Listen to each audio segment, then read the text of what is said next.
Hello dear student, I am your physics teacher Miss Vaishali Bhuskar, and today I am going to start chapter number 8, electrostatic. I hope you are all fit and fine at your home and studying very well. So today I am going to discuss about electrostatic. So what is electrostatic? So electrostatic is a branch of physics which deals with the study of rest charges. Means we can say that electro means study of charges, that is electricity, etc. And static means the charge at rest. Means here we are going to study the charges which is at rest.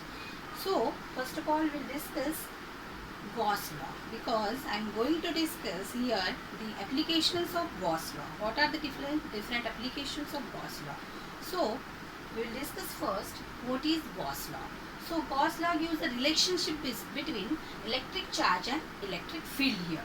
So what is the statement of Gauss law? The flux of the net electric field through a closed surface equal to the net charges enclosed by the surface divided by epsilon 0. Means we can say that if we consider any closed surface, then the how much amount of electric lines of forces passing through the small amount of area ds is nothing but the Gauss law. So we can write here phi equals to q divided by epsilon 0, where phi is the electric flux and q is the charge and epsilon 0 is the permittivity of the free space. Therefore, along the closed surface, integration of E dot ds gives the explanation about the Gauss law, where phi is the total flux. We can say that q is the total charge inside the closed surface and epsilon 0 is the permittivity of free space. Now here we will discuss first application of Gauss law. What is the first application? Electric field intensity due to uniformly charged spherical shell or hollow sphere. Here we have to consider hollow sphere which having radius r, and this is the Gaussian surface. Means this dot dot line consider as a Gaussian surface. Now here we have to find out the electricity related to point P here. Electric field intensity at point P we have to calculate here. So first of all, consider r is the radius of here of center O. Here r is the radius of sphere with respect to center O. Sigma is the uniform charge density of sphere having radius capital R, and we know that sigma is nothing but the charge per unit area. Means how much charge are related to the respective area is nothing but the uniform charge density. So charge density sigma is equal to q divided by a. Means we can write here q is equal to sigma into a. Q is equal to sigma cross multiplication sigma into a. Now area of this sphere we know that it is 4 pi r square. So write down here q is equal to 4 pi r square. So this is draw this diagram, and this is a diagram of uniformly charged spherical shell or hollow sphere.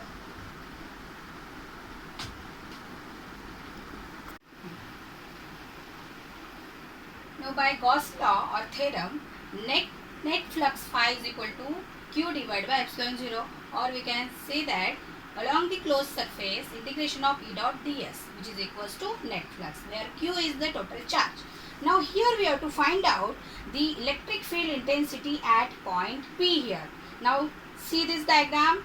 Here ds with a small area around P, and here the direction of E, that is magnitude of E, directed radially outward here. See here the magnitude of E is directed radially outward, and also we can say that the angle between the direction of E and the normal to the surface of the sphere ds is 0. Means direction of this area ds and direction of E is same. That's why the cos of angle theta is 0. Therefore cos theta is equal to 1 and cos 0 is equal to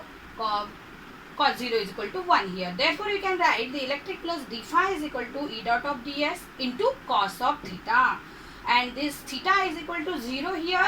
Therefore E dot ds into cos of theta here. Therefore d phi is equal to E into ds, and this equation shows that the electric flux at area ds.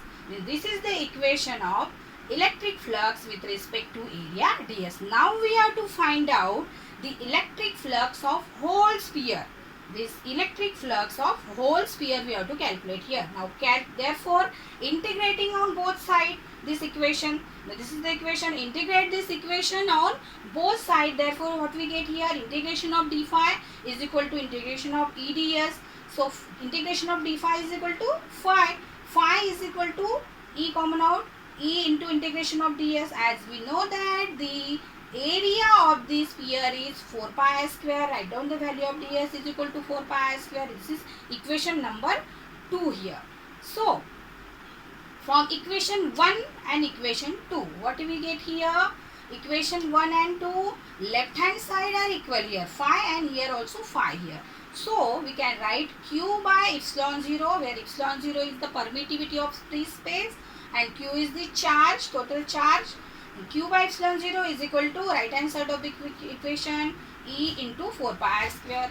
So E is equal to Q by 4 pi. E is equal to, this E equals to Q by 4 pi r square into epsilon 0 as it is.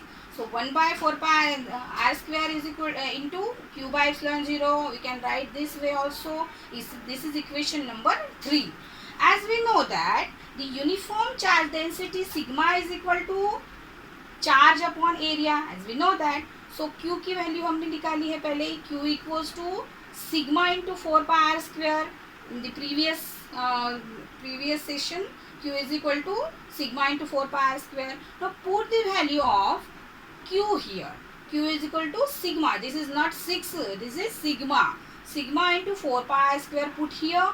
So sigma into 4 pi are square divided by, it is capital r square, 4 pi into r square into epsilon 0. So 4 pi gets cancelled out. Therefore we get 6 sigma r square divided by r square into epsilon 0. This is equation number 4. And what does this equation number 4 indicate here?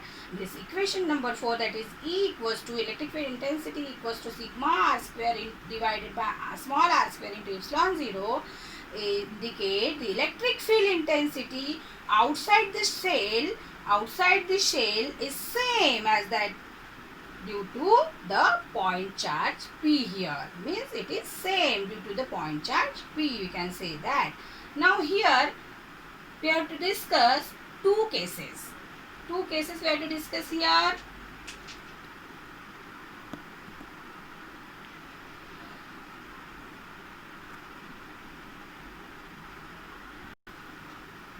Now two cases arises here. Which of them? In first case, if point P, now see the diagram, if point P lies on the surface of the charge sphere, what we get? If point P lies on the surface of the charge sphere, then definitely the value of R is equal to capital R. Therefore put the value of R is equal to capital R here. As we know that E is equal to, as we calculate earlier, see the equation, last fourth equation, sigma r square, that is fourth equation, sigma r square divided by epsilon 0 into r square. Now put the value of r square is equal to capital R square. So this r square and this r square will get cancelled out, which is equals to sigma divided by epsilon 0. Epsilon 0 is the permittivity of this free space, and this is the case 1. And see here in case 2, if point P lies inside the sphere, now see the diagram. If point P lies inside the sphere, then there is, we can say that no charge inside the sphere, because as we know that all the charges are outside of the sphere. Therefore there is no charge inside the sphere. Therefore we can write sigma is equal to, as we know that uniform charge density sigma is equal to charge per unit area. If no charge, then the value of charge is equal to 0. So 0 divided by A, which is equals to 0. Now the value of sigma is 0. So put the value of sigma 0 in the above equation. So E equals to sigma divided by 0, sigma is 0. So 0 divided by epsilon 0 here. So the value of E is equal to 0. That is electric field intensity is 0. These are the two cases arises in the first application of Gauss law. In next period, we will discuss the second application and third application. Write down in your copy this first application and Gauss law.